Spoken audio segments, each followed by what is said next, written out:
everyone has a story to tell. Your story might be so different from my story would be different from your story, but the important thing here is everyone has a story to tell.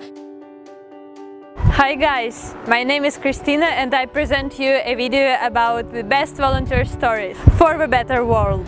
We brought together volunteers from 33 countries who shared their stories. Stories about their countries, about their families, about motivation, about initiatives they're taking action on. My name is Sydney Hopper. I'm from the United States. My name is Christina Silvan. I come from Finland. My name is Mohammed Ihsan. I am from Iraq. My name is Islam Sadiq. I'm from Egypt. So I'm Laurie. I'm from Estonia. My name is Weronika Rzeszutska and I'm from Poland. I am Sofia Antonella Mendez from Paraguay. Hi, I'm Abigail Mesa from the Philippines. Namaste. I'm from India. My name is Avnish Bhatt. My name is Truklantseva Alexandra and I'm from Russia. My name is Ibrahim Sonko. I'm 22 years old. I'm a Gambian. So I'm Fiona McCandless from Australia. My name is Destania. I'm from Indonesia. My name is Alia Hatem from Egypt. I am Sadat from Turkey. My name is Morozova Ekaterina. I'm from Kyrgyzstan. By the name of Susan William Molel. I'm coming from Tanzania. My name is Wang Bingjia. I'm from China. I'm Jorge Aldana. I'm from Paraguay. My name is Barbara Temvu and I am from Tanzania. Hello, I'm Jason from Malaysia. My name is Halwest Karim. I'm from Kurdistan Regional Government of Iraq. My name is Imran Ahmad. I'm from Pakistan. I'm Gabriel from Brazil.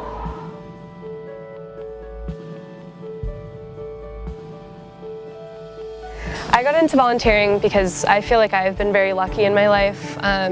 I know, especially being from the United States, that just by chance of where I was born, I have a lot of privilege and a lot of opportunities that I'm given, and I've been lucky to have a lot of mentors and people that have helped me, and so I wanted to give back to other people and try and be a positive force in their lives. So I volunteered at the camp for 4 years. We say years even though it's technically 4 weeks because it's a long week.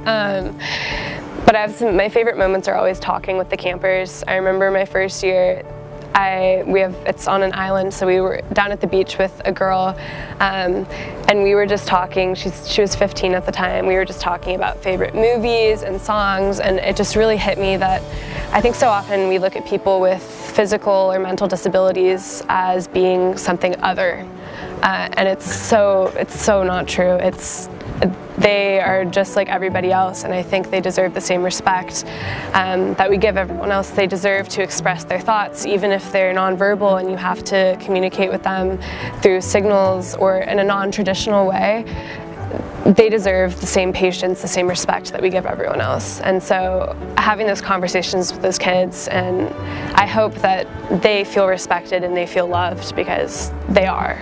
And I think sometimes in our world, they don't always receive that same love and respect, and it's so important to give that to everybody.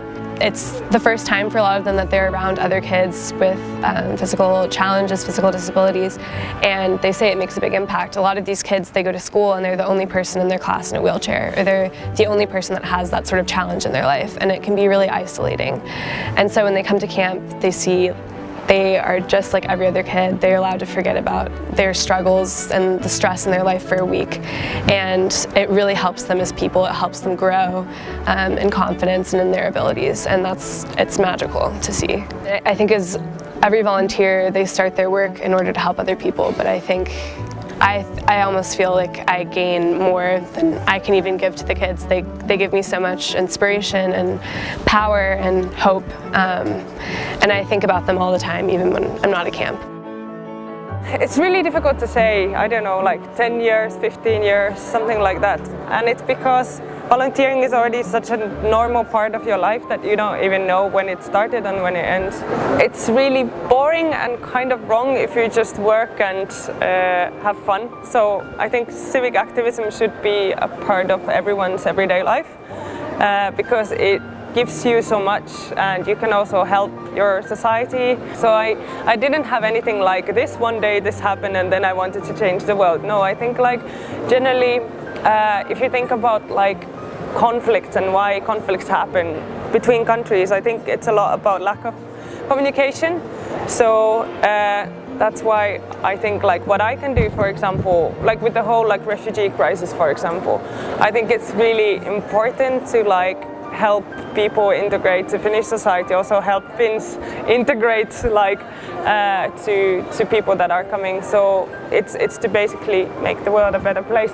But I can't really tell how everything started. It's just you look around you and you see like there's something that's wrong or you feel like should be better, and then you go and then change it. Because there are people who are not volunteers who just see that something's wrong and then they complain about it and then they go home and do nothing.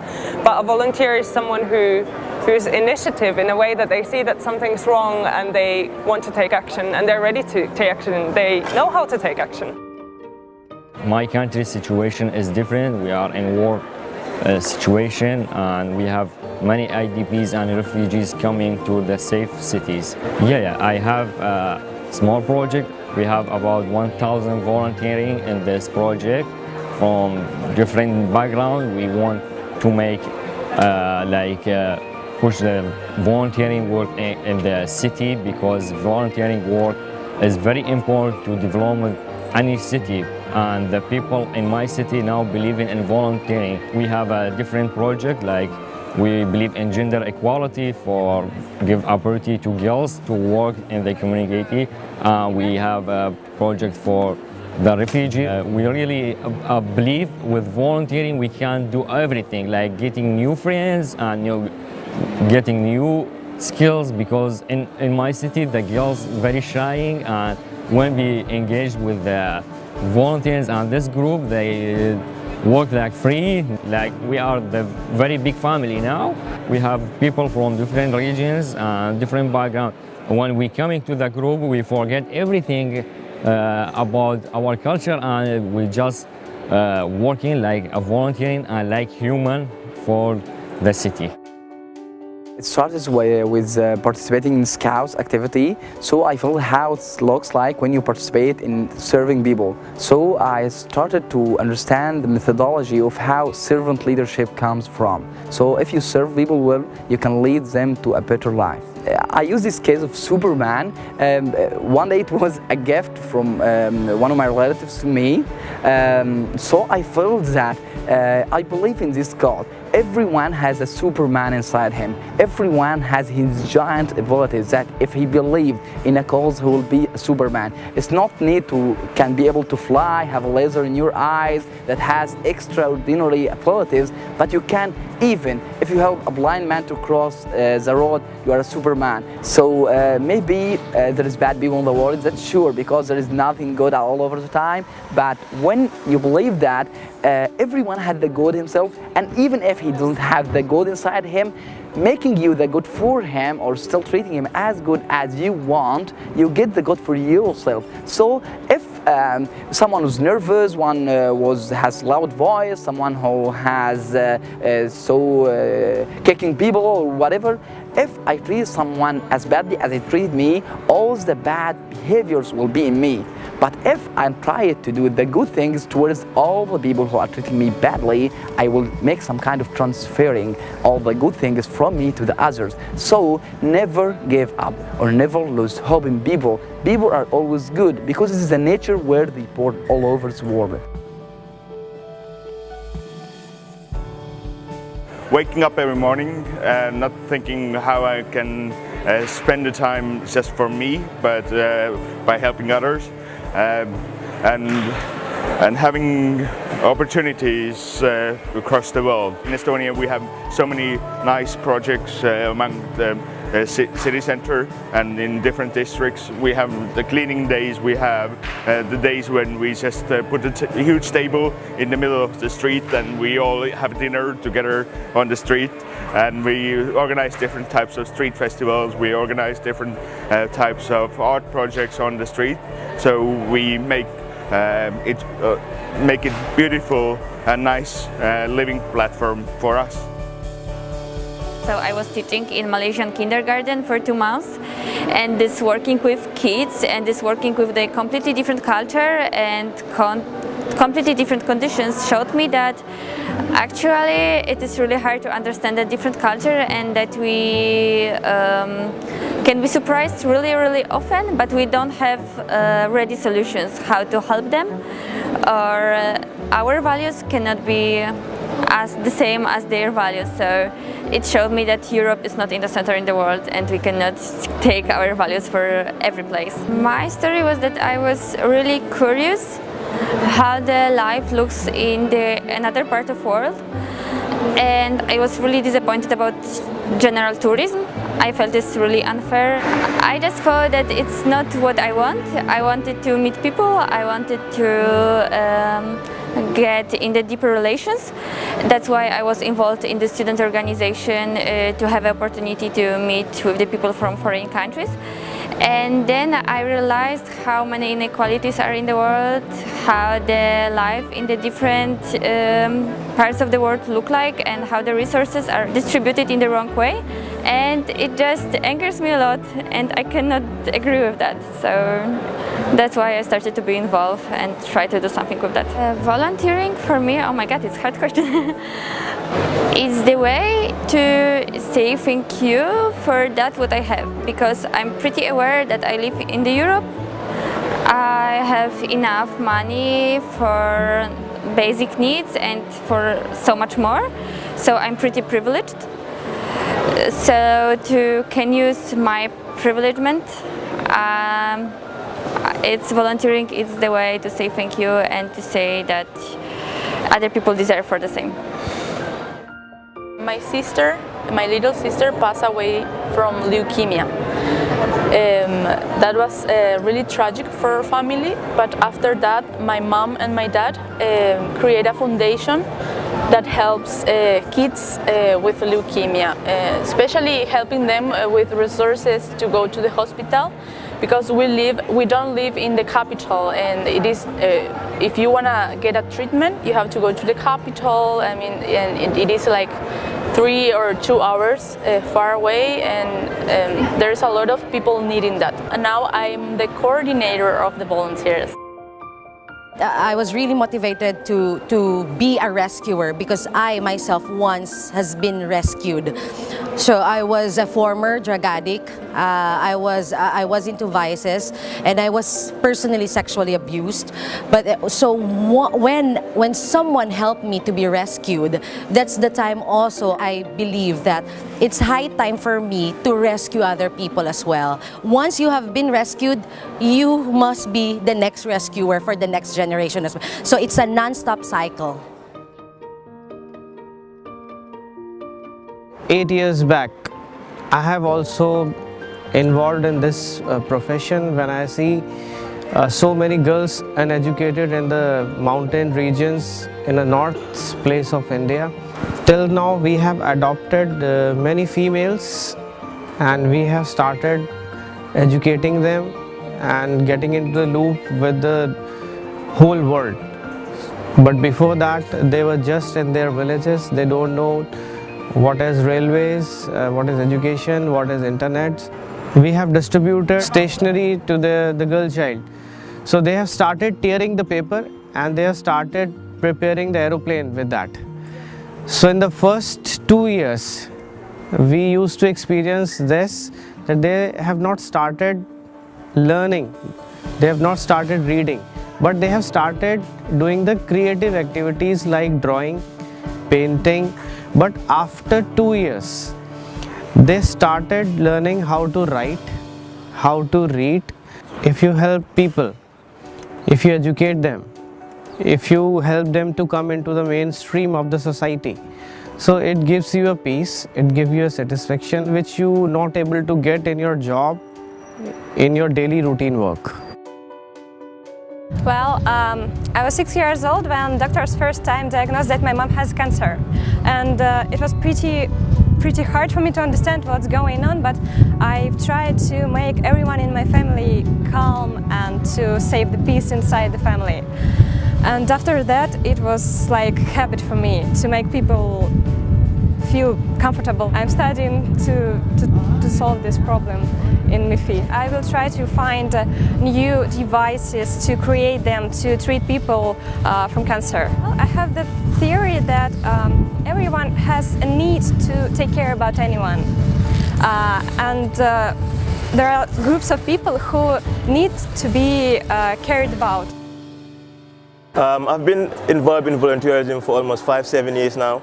So you can imagine, I think since I was about 15 and I'm 23 now, so it's been quite a long time. Since I was small, I was involved in volunteerism work. The society I live in the Gambia, for instance, we have a population of less than 2 million people.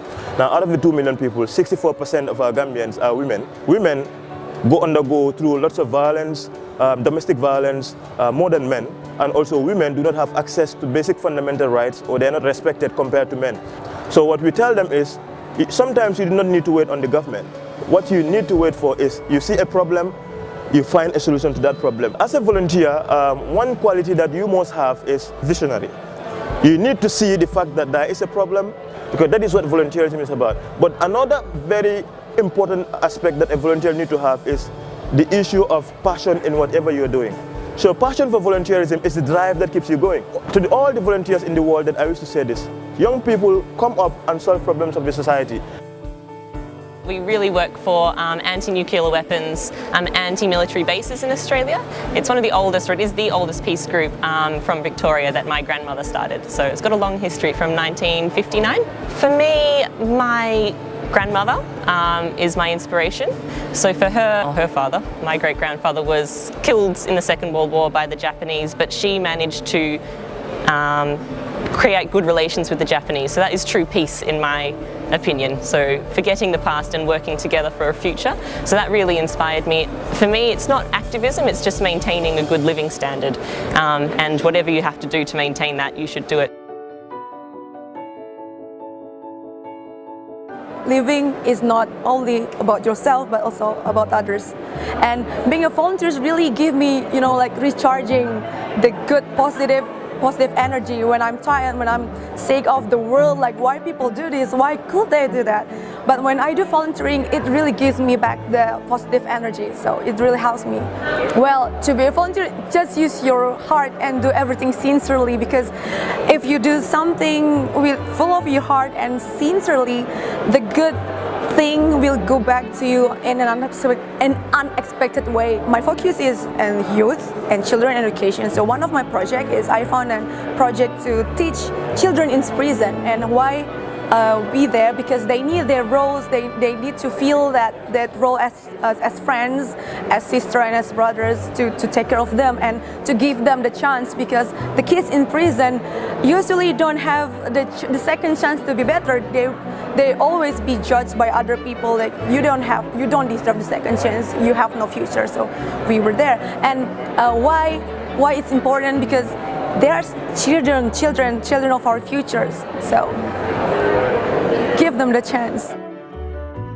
Now I am an event organizer with the ministry and volunteering work. Such an offer for all the teams, translation, accommodation, transportation during the whole championships in Egypt. I am translating for all the refugees who speak French and English in Egypt, and organizing event also for the NGO. And I think that it's gonna be a message to improve the society and be an added value, not to be someone who consumed the goods and gone. I was participated in one training, and it was the cultural diversity, because the diversity situation in our country is not so stability. And from that time I understand that doing this work for me, working with diversity, it's my work. It's something about that I want to do, that it's something about that I should do. In Kyrgyzstan now live more than 50 different nationalities, and I teach them how to live with each other. Everyone should find their own way of living, and everyone should find their work to do and the way of moving, as to say.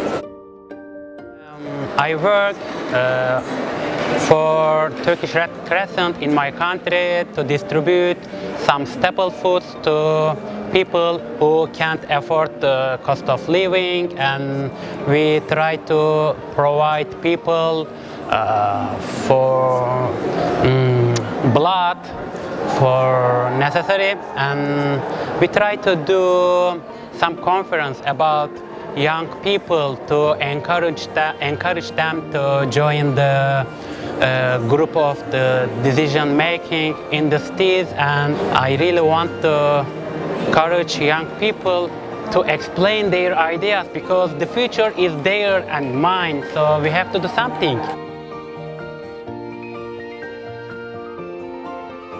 Volunteering for me is giving up your time, setting out your time, and trying to help other people that need the help that you have. And if you can, you might as well help and do it. For me, currently in my life, my sister has been a great inspiration among all her achievements she has done in her life. And she was a premature born herself. And that's the motivation that brought her into creating that foundation. So with all the things that she went through, she inspires me. And sometimes I do envision, what if she died and never survived because she was one of the premature births? What if she didn't get any hospitals that had incubators by the time she was born? It means I wouldn't have a sister. So that has inspired me to also pursue this volunteering journey in my life, and I'm happy to be doing it. I give all my time to do it, and I'll do it any day. I think I started to do volunteering work when I was about 10 years old, and currently I'm 19 years old, and it's about 9 years, and my family always support me in this process. So I've done a lot of volunteering work in educational field, and especially about children's education. I would like to share a story about my father. And dating back to the 1990s, when my father's family was much poorer than most of the Chinese, he couldn't get access to education at that time. However, he spared no effort to self-studying. But it didn't come out as a fairy tale. After years of struggling, he still failed in the college entrance examination. Yes, he never go to a university. So when he heard that I was admitted into one of the top universities in China, he wept for joy. And just suddenly I realized how much does it weigh to him that he said, you need to cherish the chance for study. And I really appreciate that he always tried his best to provide the best learning environment for me, even though I was a girl and my gender may deprive me of education in some rural areas. I really want to give back to the society and to enable the kids to have the same chance that I was blessed with and the chance that my father have missed. And I think I've learned a lot from all these experiences. It made me who I am today. I work with people from all over the Paraguay, specifically the people who live in a small city, because he don't have the opportunity to access to get information. In a few words, the volunteering for me is city works with other aids. I have been doing volunteering activities for the past 5 years. Volunteering for me is basically putting somebody else's interest above my own interest, like being able to touch someone's life, being able to bring impact into somebody's life. So it's all about a life that is above me. It's all about a purpose that is above me. Being there for somebody, touching somebody's life. That's what volunteering means to me. Okay, I'll share a little story. I started reading books like 2 years ago because I met a group of friends that encouraged me to read books. We really don't have a culture of reading books back in our country. And then when I read books, I realized that there is so much more that we are missing. And that pushed me to reach out to people, because as we were growing up, we never had a chance, or we never had a motivation to read books. And then I looked at the younger generation, they are missing a lot of stuff. So that was a major push for me to reach out, to just not hold the advantage that I got from reading books and hold it to myself. And then so I thought to myself, what if I pass on this knowledge or this experience to other people? So that's what pushed me to give out my time, to give out my skills, to help young kids to be able to be literate because apart from just not having a culture of reading books, we also have a problem of our kids graduating primary schools not knowing how to read and write English. That was actually the motivation for me. After I realized myself what is in the books and stuff, that's when I realized that I also need to reach out, because we lacked this experience, and I know these young kids, they also lack that experience, because there is really no one to be there to tell them, you have to do this, you have to do this. So that's what actually pushed me. In 2008, I was working as a trainer, volunteer trainer, for Women Can Do It project about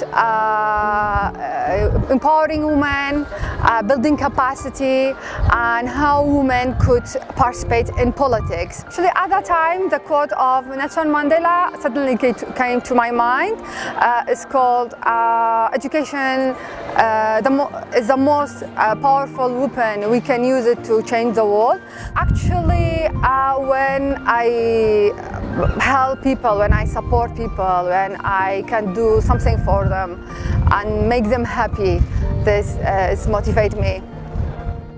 Yes, actually I'm very excited to join a student volunteer mission since I was the participant in the student volunteer mission to Laos under the Malaysian Student Volunteers Foundation, and then when I back to university, I'm actively organize community projects. For example, this year I organized a community project to Indonesia for 1 week, and we organized some free English classes, Culture Day, Car Free Day, City Cleanliness Campaign, and etc.